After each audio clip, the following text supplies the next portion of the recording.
one of the things that nearly threatened, or they hoped would threaten, was the lawyers on behalf of President Cyril Ramaphosa having extended the deadline for former President Jacob Zuma to withdraw his private prosecution bid to Wednesday, the 21st of December 2022.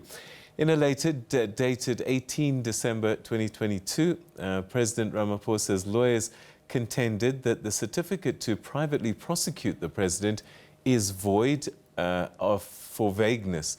Now, the president's lawyers further wrote that the Director of Public Prosecutions acted irrationally in issuing it and merely gave in to the dictates of the former President Jacob Zuma. Zuma is attempting to rope Ramaphosa into his private prosecution of advocate Billy Downer, arguing that the president failed to investigate the alleged breaches of MPA officials. Ramaphosa's lawyers maintain that their position that the summons constitutes an abuse of process and was issued for an ulterior purpose. As a result, the state attorney has granted an extension, allegedly at Zuma's legal team's request, to confirm that the summons will be unconditionally withdrawn. All right, well, to talk to us a little bit more about this and the general happenings of the day and what happens next is governance expert and political analyst, Professor William Gumede, who joins us now. Thanks so much indeed for joining us. Welcome to the program. Thank you for having me. Very grateful to be with you. So everyone woke up this morning wondering which way it was going to go. And the only guidance that most people had is the speculation we were seeing on television. And it sounded like it was going to be a lot closer than it was. What do you think happened that got President Ramaphosa 579 votes, which I think took quite a few people by surprise?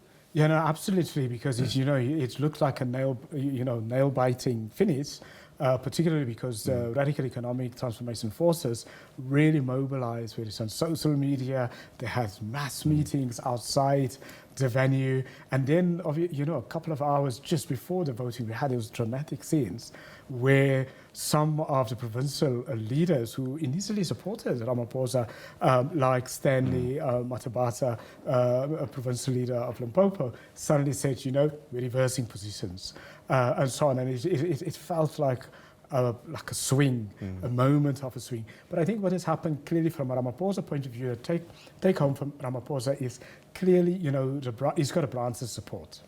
And also quite interestingly, we had a discussion here at SABC just before the elections is in terms of how the delegates were mandated by their branches to vote in a certain way.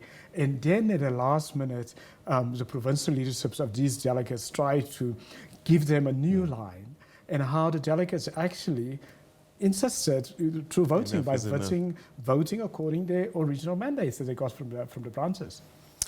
All right, we're going to talk about what happens next, but let's talk about this lawyer's letter, this Analyst prosecute, which keeps going backwards and forwards. On the face of it, some would say that this was just a party trick to try and spoil the party. How do you interpret what happened? Obviously, in South African law, everyone has the right to do a private prosecution. That's our right. But clearly, in this context, this was a political strategy by former President Jacob Zuma. Really, what he wanted to do is to destabilize President Ramaphosa by trying to say, well, he is also now under investigation, he should sidestep. So it's a strategy.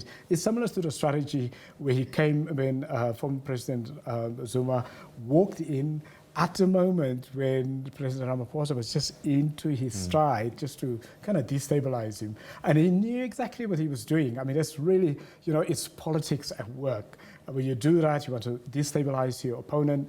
He knew that his supporters were going to sing, and he knew it is going to unnerve President Ramaphosa, who was already at that time, was facing quite a torrid time, and he didn't know at that time whether he will be re-elected. We'll talk about President Zuma just now, but do you think that this letter then, this nulla prosecute, is going to die a natural death because it's failed its purpose and it's unlikely to yield any fruit? I think, you know, you have to think about former President Jacob Zuma's strategy. It's called a Stalingrad strategy. You know, it referred, you know, Stalingrad legal strategy is almost a little bit of a play on just during the Second World War, when the old Soviet Union bogged down, you know, the German army in the kind of in the mud and in between the buildings of the city of Stalingrad. So essentially what you do, the strategy is to try to use the law at every, you know, every step and so on. It's like lawfare. Use the law. You look at every loophole of the law and just in order either from a political strategy point of view or either to escape prosecution yourself. So one has to look at it at that broader strategy. I can't help but make comparisons between Jacob Zuma and Donald Trump and the Republican Party. And I just wonder if the KZN caucus had this debate amongst themselves. Do we keep this association going with the former president, or is it becoming a liability? You saw pictures of Zweli Mkhize sitting next to Jacob Zuma, deep in discussion. Those images circulate and do the rounds. And so one wonders, was he a weight around his campaign in the end and not an assistance? You know, I think former President Jacob Zuma actually exaggerated his own importance and, you know, his own popularity. Yes, I think there are a lot of sympathy for him, you know, among certain groups, particularly in KwaZulu-Natal. I may not disagree with it, but, you know, there are. But that does not necessarily mean it will translate into vote for him. And I think, you know, this conference settled that because, you know, he stood and he made a big statement ahead of the conference. He's going to stand for the national chair. Please vote for me. I'm very, very popular. And obviously, I mean, he didn't even make it on the nominations last day. I mean, he didn't get to the threshold. He got maybe one branch who supported him. So I think that is settled now, hopefully politically settled.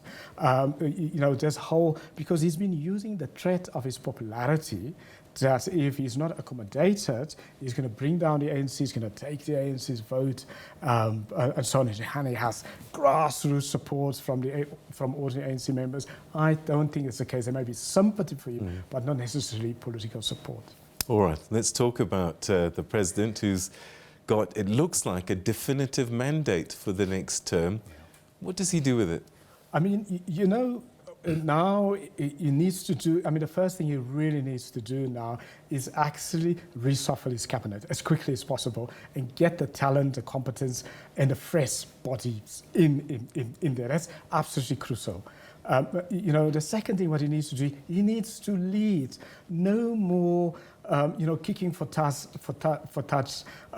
you know, critical issues. Say, well, we set up a task team, we set up an inquiry. He has to make decisions. That's absolutely important in a crisis in the country. But he has to deal with the people who've undermined his authority, people who've attacked him, you know, publicly, and people who've defamed him, people like Lindiwe Sisulu.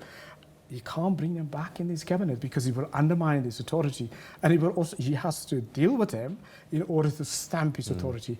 But unfortunately, he also has other kinds of obligations. You know, there's a couple of individuals who really help him, who really enforce discipline for him to get the votes now. People like Gumede and Tas. So unfortunately, those people would want to be paid back. So they may have to be reappointed into cabinet and so on. And that's what he needs. Yeah. Having Fikile Mbalula as the SG at Luthuli House must give him a little bit more sleep at night. You know, not necessarily, because I think that position, he sort of really, maybe more critically, what he should have done is supported, you know, Ntuli, the former provincial secretary of KwaZulu-Natal. You know, he was on, you know, on that ballot. He didn't get a vote, which has meant that no one from KwaZulu-Natal actually got in there. So, you know, I think that was an absolutely strategic mistake, because now we have a top 7 without anyone, you know, from the largest voting province. Now, what he now needs to do from information cabinet point of view, I think it's going to be critical when he fires some of these people who've been attacking him to bring in maybe some of the talents from KwaZulu-Natal onto his cabinet, to bring people in. And even obviously from other provinces, look at some competent people, bring them in to get the balance right in his cabinet. All right, so the NEC, they're busy searching for 80 new additional members. And it sounds as if it's, again, a mixed bag. Do you think, though, that those former dissenting voices have learnt their lesson, that this train is going in a certain direction, and they can either hop on or they'll get left behind? I mean, the thing that I fear is on that NEC, I mean, there are a lot of people, very prominent people, from the Radical Economic Transformation faction on there. Now, your National Executive Committee is very important because that is actually the governing structure of the party between conferences. And from there, cabinet is appointed from there. Some of the key parliamentary caucuses are coming, out of there. So, that Ramaphosa may be surrounded by quite a number of his opponents, and he may be forced, to either, many of them, to bring them into his cabinet, or either consult with him all of the time. So, taking almost every policy back to a NEC where there will be a lot of hostile people. So really, at the beginning, at the start of his presidency, normally, we at university, we talk about the first 100 days of a president. And the reason why we talk about that is because that's actually the time when a president must really enforce, must really bring the policies. And then thereafter, it's just a consolidation. So let's just say now he's just won the ANC presidency. So the first 100 days now, after this conference, he really will have to implement all the tough things, because thereafter, it will become very difficult to do that.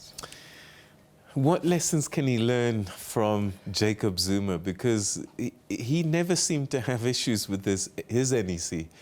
He was in charge. That was it. I mean, the thing about Jacob Zuma, we may have disagreed with him and, corrupt and incompetent and so on, but he had direction and he knew what he wanted to do, even if it was corruptly. So leadership, when you the president of a country, like if you're CEO of a company, you have to lead.